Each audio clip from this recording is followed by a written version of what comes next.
Գյորջյան Կասկադ 60 ամիս փուլային վճարում բազմաթիվ առավելություններ։ Մի բան նշեմ, Պարոն Ստեփանյանի ասացին մի լրացում անեմ այն մասին, որ անընդհատ դեպի դուրս միջազգային հարթակներ խոսույթը, որ խնդիր չունենք, ինտեգրվել են եւ մնում են եւ վերադարձի մասին խոսք չկա, վերջերս ներկայացուցչությունում հյուրեր ունեինք ֆրանսիացի եւ երբ խոսում էինք արցախցիների հիմնական խնդիրներից, հարցրեցին, բայց վերադարձի հարց կա օրակարգում, թե միայն ինտեգրման խնդիրներն են։ Մենք զարմացած իրար նայեցինք, բայց պատասխանեցինք իհարկե, որ կա այստեղ լուծելու սոցիալական խնդիրներ։ Մեծ հաշվով մեծ ինտեգրման խնդիր չկա, որովհետև մայր հայրենիքին, մայր Հայաստանին ինտեգրվելը մի տեսակ նույնիսկ ճիշտ չի հնչում, բայց այո, կա վերադարձի հարցը կա, օրակարգում է եւ ինչքանով որ կարողանում ենք բարձրաձայնում ենք։ Սա այն մասին, թե ինչ մեսիջներ է գնում միջազգային հարթակներ եւ ինչպես է դա խանգարում մեր հավաքական իրավունքների բարձրաձայնմանն ու իրացմանը։ Ինչ վերաբերում է իրավական գործիքներին, տեսեք ճիշտ նշվեց, որ սա շատ վտանգավոր գործիք է։ Ես կարող եմ ասել նախընտրական գործիք է, ատելության խոսքը օգտագործելը, որովհետև սա ունի նաև նախընտրական, այսպես ասած, գործիքակազմ մոբիլիզացնելու իր ռեսուրսները, իր ընտրազանգվածը, եւ դա արվում է շատ վտանգավոր եղանակով, որովհետև այդ ատելության խոսքը հիմնականում բերում է հակադարձում, որը էլի պարունակելու է ատելության խոսք, եւ այլ ավելի մեծ խնդրի առաջ ենք կանգնում հասարակության հանրության պառակտման։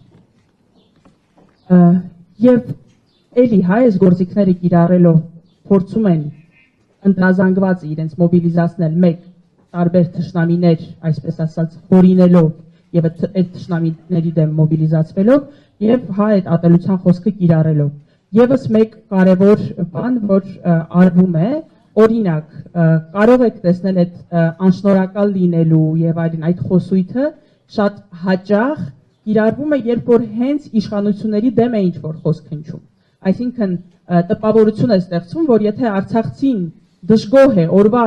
իշխանություններից, ապա նա նաև դժգոհ է ամբողջ հայ ժողովրդից, ինչը բնականաբար չի համապատասխանում իրականությանը։ Տարբեր հարթակներում նշել ենք, որ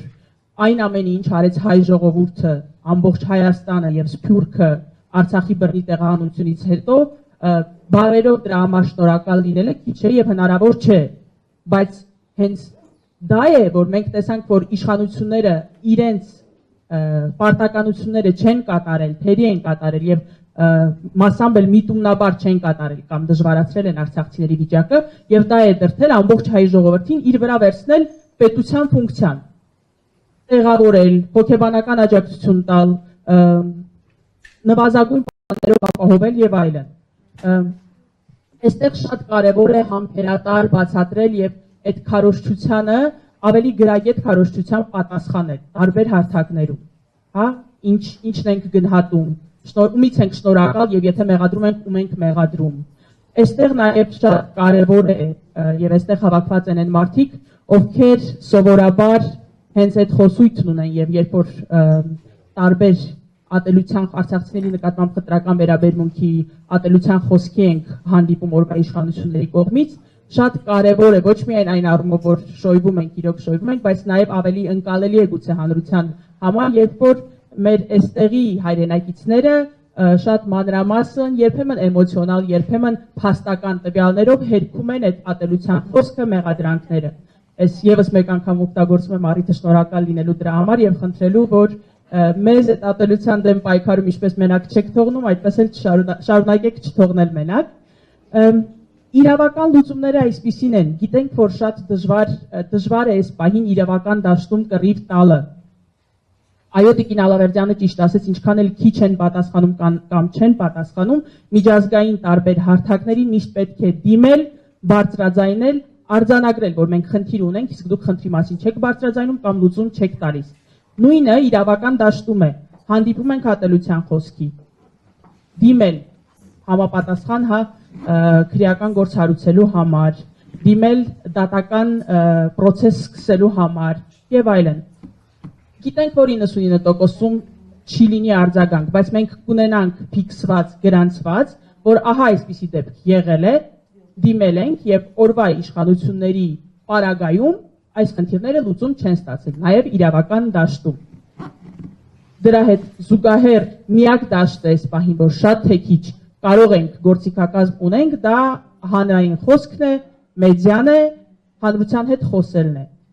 Իրավական գործիքներին պետք է դիմել, այլ հենց ուզում եմ նաև այս մասին խոսել 2026 թվականի ընտրություններին պատրաստ ենք նաև աջակցել, որ էլի մարդիկ ում թույլ չեն տա իր քաղաքացիությունը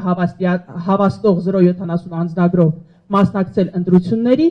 նորից պետք է այո դիմենք դատարան ընտրական իրավունքը վերականգնելու պահանջով։ Եթե դատարանները այս անգամ չնայած ունենք 21 թվականին ֆիքսած, որ չեն բավարարել 124 դեպքում էլ բավարարել են այդ պահանջը ու այս դեպքում չեն բավարարի, մենք ամեն դեպքում պետք է ֆիքսենք, որ դիմել ենք եւ անհասկանալի պատճառներով այս անգամ չեն բավարարել։ Այսինքն ամեն դեպքում իրավական գործընթացները եւ այստեղ եւ միջազգային հարթակներում պետք է շարունակել։